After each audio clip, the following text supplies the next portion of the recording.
It is Thursday. Welcome in. How we doing today? All right. Get everything set up here. We are going to get a lot of snapshots done here in the next 30 minutes. We are going to try to get a bunch of snapshots done here in the next 30 minutes. Close everything out today and tomorrow, heading into the free agency mayhem that will be on Monday, and I cannot wait. It's going to be absolute pandemonium. And I am so here for it. So here for it. Okay. So, we're going to try to get 6 snapshots in here. I'm going to try to keep everything to roughly 5 minutes. Is it going to work? Absolutely not. Are we going to give it the old college try? Yep. That's exactly what we're going to do. So we're going to open up with, we're going to kind of recap who we've gone over. And then we're going to take a look at some of the remaining teams. So we've looked at the AFC South. We finished that yesterday. We got all teams in the AFC South done. We got the NFC South done. We got the NFC North. We got the AFC North done. So today, we're actually going to look at the NFC East. We're going to finish up the NFC East. So we're going to look at the Eagles, the Commanders, and the Cowboys. And then we've got the AFC East. There's 2 more teams we need to go over there, the Jets and the Patriots. So we're going to get through both of those today, and we're going to see where we're at after we get through those 5, and hopefully we do a 6th one. But here we go. Let's open up with the Dallas Cowboys. They opened up a bunch of cap space yesterday. $66 million is what was opened up yesterday. Because they have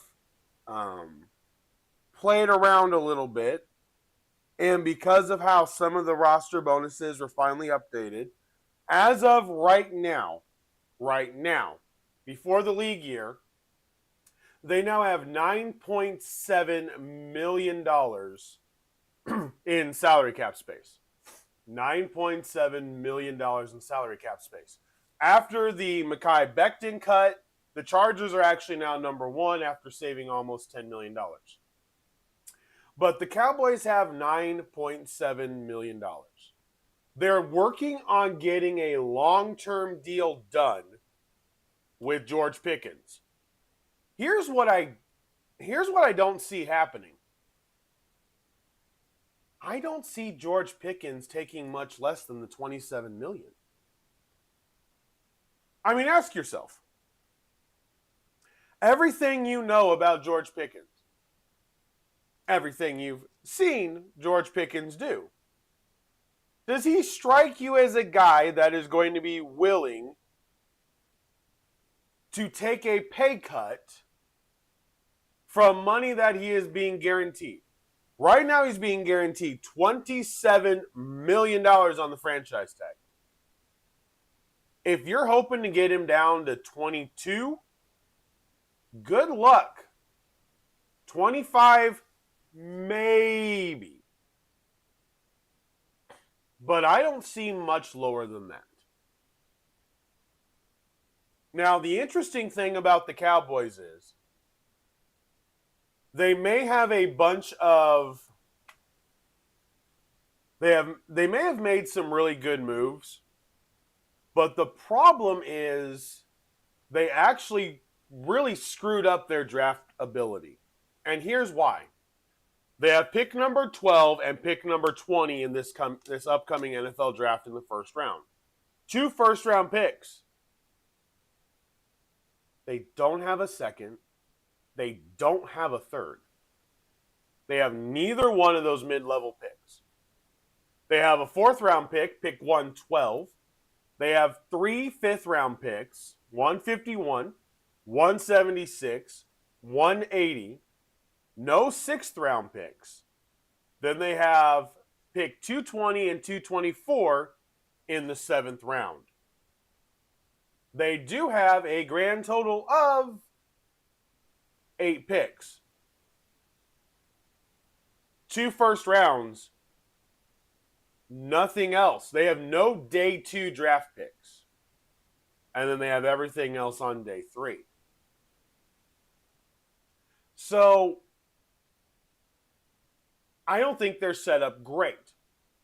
I don't. I do not think they are set up great. Looking at their free agents, Logan Wilson is a free agent. Kenneth Murray is a free agent. Both linebackers. Safety, Donovan Wilson is a free agent. Dante Fowler is a free agent. Offensive guard, Robert Jones. Jadeveon Clowney is a free agent. Are there a lot of big-name guys? No. Do I think Logan Wilson played very well for them? Yes. Do I think Kenneth Murray played well for them? Yes. Do I think Donovan Wilson is going to get roughly the same contract he had? Absolutely. But they don't have a lot of salary cap space, so it's not like they're going to be able to make a bunch of moves. They had to open up $66 million with restructures of 3 players. $66 million.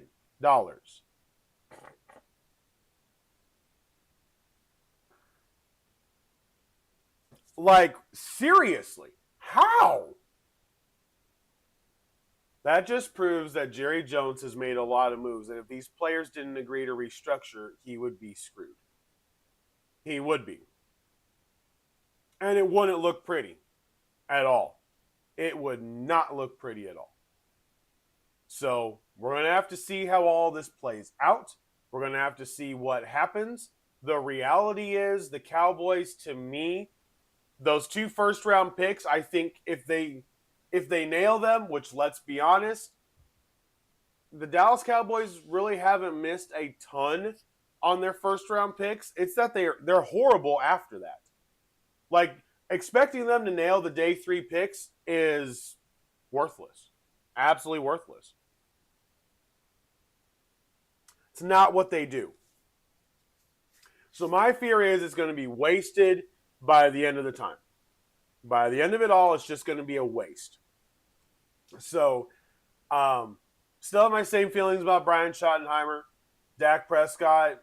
When we get to next week's episodes, and I give you my big prediction for 2027, that one's going to make a lot of you guys question. That's for sure. That is for sure. So I absolutely love it. I absolutely love it. It is. They don't have that ability to make some of the moves that your top organizations do, and they need players because their team really is not good enough to compete at the highest level. Now, a team that we're all waiting to come back, a team that has $70 million in cap space, the Washington Commanders. The Washington Commanders have a very lackluster draft as well. The Commanders have a first-round pick, pick number 7. Then they have a third-round pick, pick 71. Then they have a fifth-round pick, 146. They also have 2 sixth-round picks, 187, 198, and then pick 222 in the 7th round. That's only 6 draft picks. For a team that has a bunch of cap space, they've got no draft picks. This isn't good. You have no second-round pick. You have no 4th-round pick. There's plenty of holes on this team. My prediction is very simply this.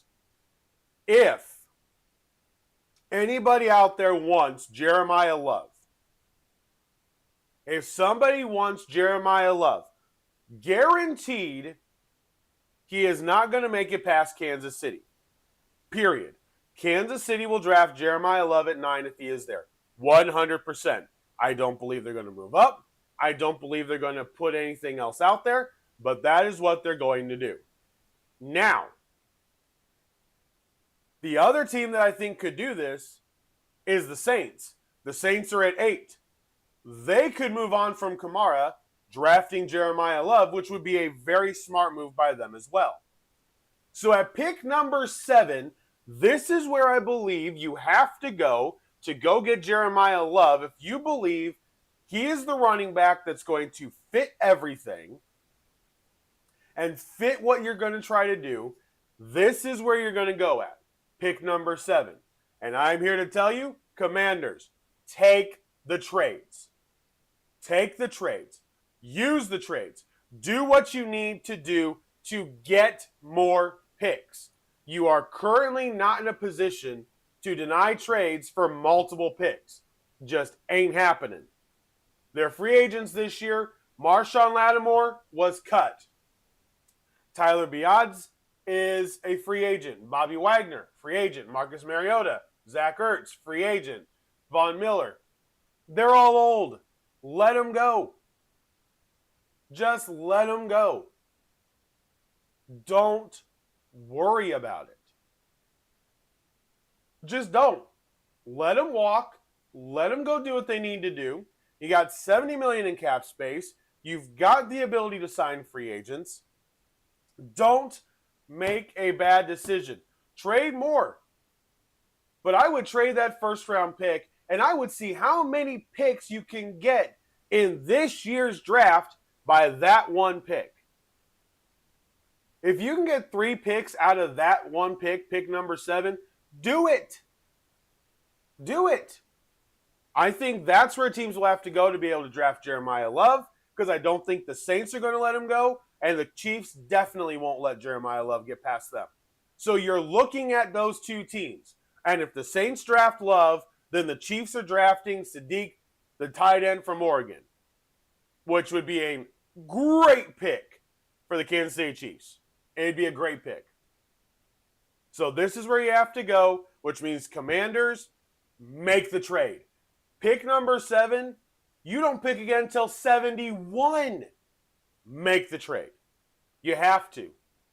And this is a huge year because Jayden Daniels this year, this is going to be that 3rd year. If he's injured all year this year, you're going to have to look at some things. You really are. You're going to have to look at some things.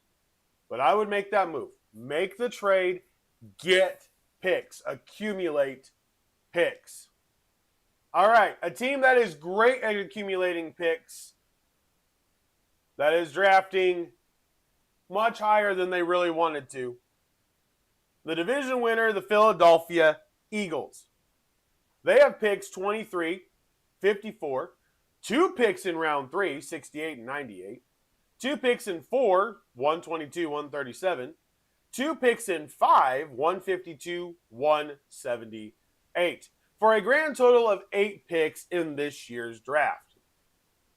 I trust the Eagles. They've got $12.5 million in salary cap space. That is not going to be the only picks that they have because they will be trading A.J. Brown. Where he goes, I'm not really sure. I'm really not. I'm not really sure where he goes. But they will be making that trade. They're not going to deal with another year like that. Sirianni is going to be on the hot seat immediately because his lack of coaching ability once again came to the forefront because he didn't have an offensive coordinator to cover how bad he was. It's that simple. It's that simple. Dallas Goedert's a free agent. Reed Blankenship's a free agent. Jalen Phillips is a free agent. Aziz Ujulari is a free agent. Jahan Dotson's a free agent. So they've got a couple of free agents. They always know how to be able to move on. They got 8 draft picks. It ain't going to be a big deal. It won't. But the health of their offensive line is the key to everything for them. Without their offensive line being healthy, they don't have anything. Saquon Barkley was shut down last year. The offensive line was nothing.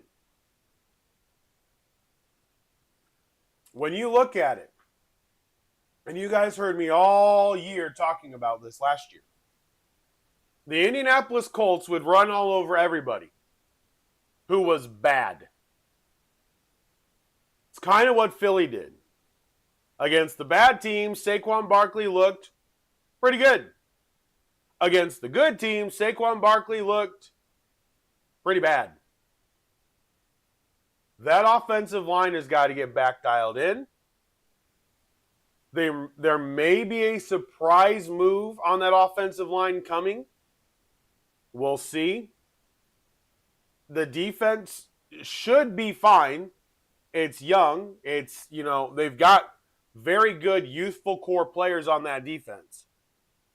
They're going to be able to draft really well, as usual. So there is no reason, outside of the fact that Nick Sirianni is the head coach, that the Eagles are going to be any worse than 12-5, 11-6. They should be. They should be that good. If they're not, well, just look at the head dog. Sirianni has never been good. He is heavily reliant on his offensive coordinator. If he doesn't have one that can make up for his mistakes, the team sucks. It's that simple. It's that simple. The Eagles are one of those teams, the organization is so good. The coaches' failures really come to light. Really come to light. And that is really exactly how this all plays out. Really come to light right there. Okay, so that's the NFC East. Now let's finish the AFC East. Let's start with the Super Bowl appearing New England Patriots, who have $39 million in salary cap space right now. Antonio Gibson, we know, is going to be a free agent. They have Austin Hooper as a free agent, Clevion Chason, Kyrus Tunga, and Jalen Hawkins are all free agents as well. Nobody big. Nobody that's really big. No reason to really go after many of those. And then you've got their draft picks. Here we go. Pick number 31. It's been a little bit since the Patriots picked this low in the draft. Well, it could become relatively common. But pick 31. Pick 63. Pick 95. Pick 125. 131. 170. They have 4 picks in the 6th round. 191, 202, 209, 212, and then pick 246. They have a grand total of 11 draft picks. How do you continually build a Super Bowl contender? Have draft capital and draft well, and that is what the Patriots are going to be able to do. I have no issues with releasing Stephon Diggs. They have got plenty of opportunities here. They still got money to be able to get somebody in free agency. They're looking for a number 1 receiver still. Stephon Diggs wasn't worth the extra $16 million in money. Fully agree. Fully agree. I don't care about his pass catch percentage. He only had 4 receiving touchdowns and just over 1,000 yards. Give me a break. If you're going to make $26 million a year, you better be close to 10 receiving touchdowns and 1,500 yards. You better be a guy that is that reliable. Now, where Stephon Diggs goes, I don't know, because I thought he may go back and reunite with Buffalo. But Buffalo made a trade for DJ Moore. I did say the Bears were going to trade DJ Moore. Boom! Guess what? It happened. And for a decent price, I might add. Very decent price. Now, I don't think all the receivers on the Bills are staying on the Bills. I don't. You know why? That wide receiver room is really expensive now. DJ Moore has a big contract. Shakir has a contract. Joshua Palmer is making $12 million a year. And then you got Keon Coleman on the rookie deal. I don't see them. So one of those has got to be out. And it's obviously not going to be DJ Moore. So one of those receivers is going to be out. It shouldn't be Shakir and Palmer. It should be Palmer. If you can get anything for Palmer, trade Palmer. Trade is $12 million. But anyway, not talking about them. So New England Patriots with 11 draft picks, not that many free agents that are going to hurt them. It's actually really good for them. It's a very good offseason for a continual rebuild. It started last year. They capitalized on the cap space they had last year. This year, 11 draft picks. Nail 7 of them, and that trajectory keeps moving up. And they're good enough. They're absolutely good enough. I love Drake May. Love Travion Henderson. Will Campbell's going to be fine at left tackle. Listen, he was a rookie, and he played so well all year long. Myles Garrett roasted him. So what? The Seattle defensive line roasted him. They roasted everybody. They roasted the 49ers. They roasted the Rams. Like, just stop. Sometimes there's just really, really good offensive line or really, really good defensive lines that embarrass offensive lines. That's happening in the NFL now. It's okay. It's okay. So they're just fine. I like where the Patriots are at. They drafted amazingly last year. They used their money wisely.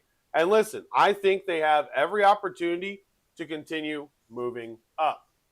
Now, we're going to close this one out with one of the, sad, unfortunate scenarios in football. We're going to close this out with the New York Jets. I don't know. I don't know. I like their draft capital this year. They have pick number 2.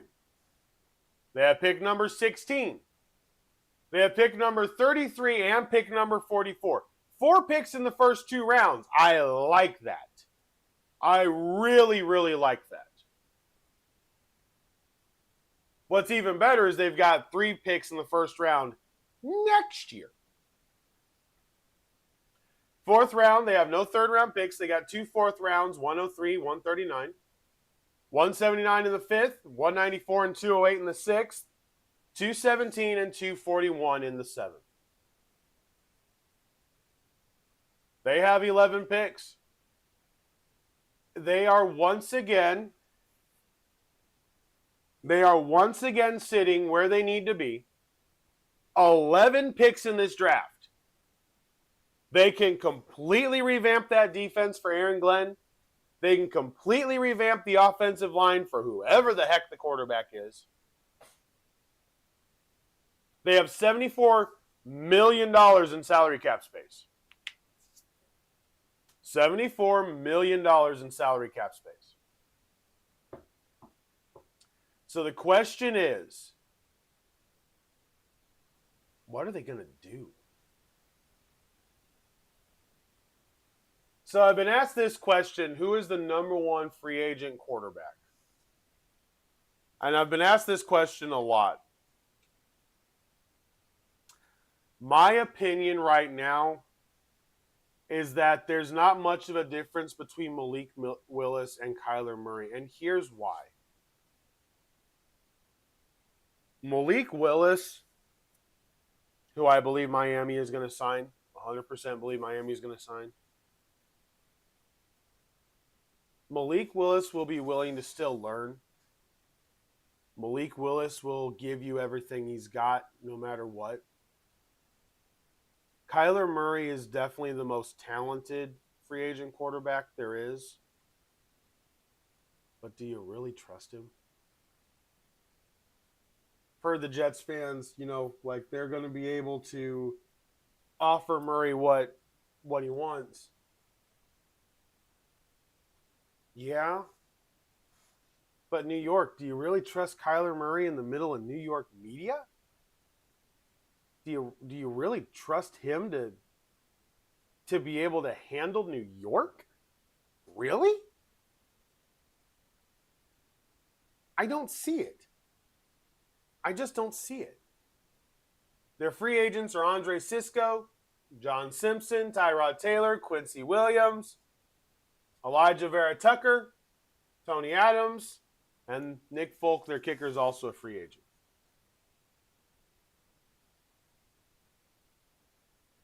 They've got the cap space. They've got all those draft picks. All those draft picks.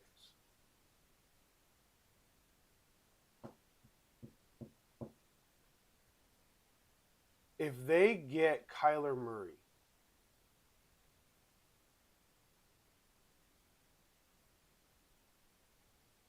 I don't know how I really feel about whether or not their chances are much better. He's small. If the offensive line, I mean, if he's losing the offensive line battle, I don't see him under pressure being able to perform at all. I don't. I wish I did.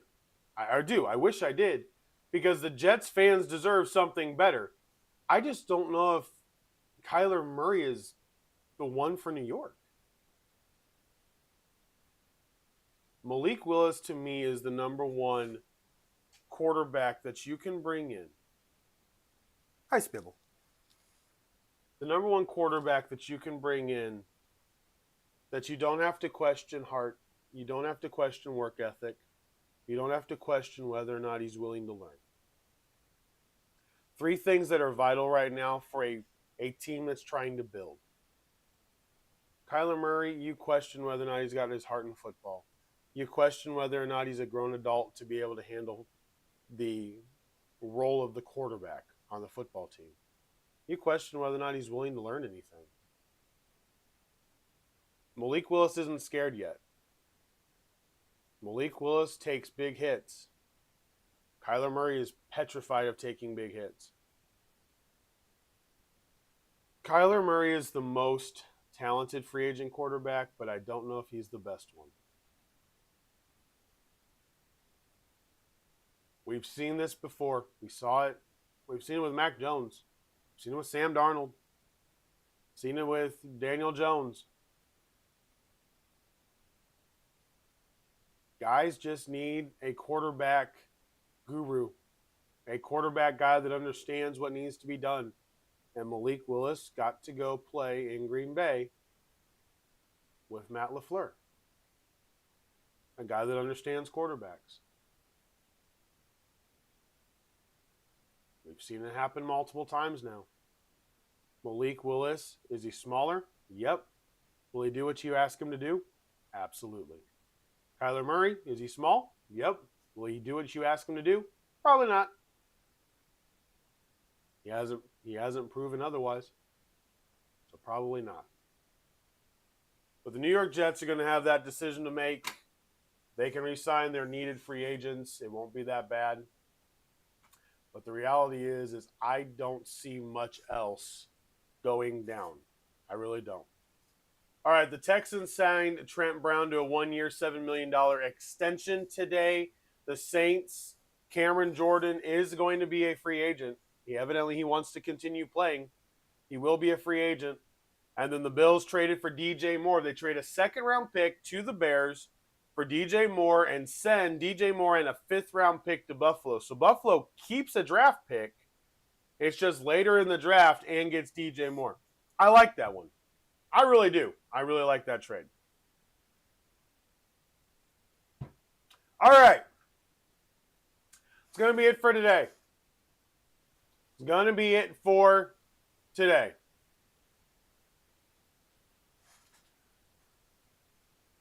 We'll get everything else done tomorrow. Finish out all the snapshots tomorrow. See where everything's at as we head into the weekend. The last weekend before NFL free agency, before the NFL season in my opinion, the NFL year fully kicks off again. We got free agency, then we got the draft, then we got the schedule release, and then we got a break, and then we'll be right back into training camp. It's wonderful. It's wonderful. All right, guys, it's Thursday. Make it the best Thursday that you absolutely can. Make it the best day that you can. Have the best time that you can. As always, I appreciate each and every one of you. Please make sure to like, subscribe, share the podcast with a friend. As always, I deeply appreciate it. Until tomorrow, guys, to finish up the snapshots. For Sports Talk with Hawk, I am Hawk, and I'm out. Have an absolutely fantastic day.